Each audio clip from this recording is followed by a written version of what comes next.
আল্লাহ, পরিবারের বড় ছেলে হয়েছে কি বিপদে পড়ছি, সংসারের এত চাপ, ভাই বোনের লেখাপড়ার খরচ, কেমনে যে সামলায় কিছু বুঝতে পারছি না।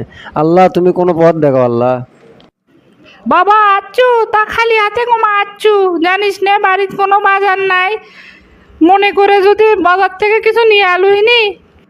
মাছ আমার কাছে কোনো টাকা নাই, বাজার করে পাইনি, তাই দেখি কাল কোনো ব্যবস্থা করে বাজার করে আনবো নি।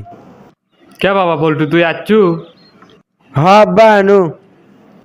কে বাবা পল্টু আমার ঘরে তাই দেয় না? আব্বা কও। বাবা কি আর কমু, সবই তো জানি। তোর এখন হাত ফাঁকা।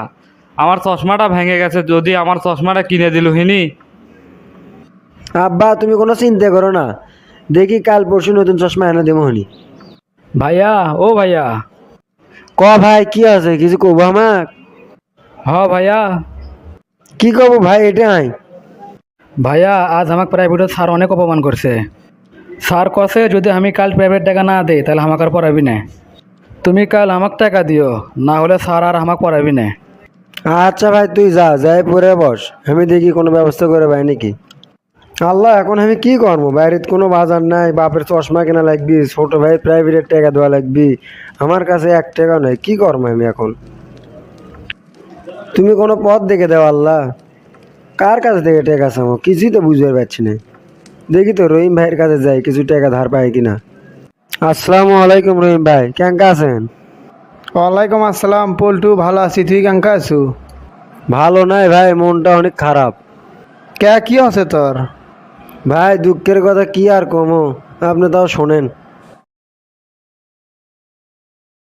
সবই তো বুঝুন রে ভাই, কি করবো আর।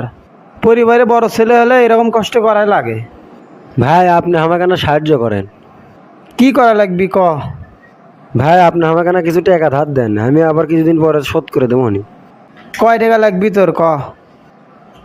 1000-2 টাকা তো লাগলো হয়নি ভাই। আচ্ছা ভাই, বাড়ির যাওয়ার সময় নিয়ে যাস।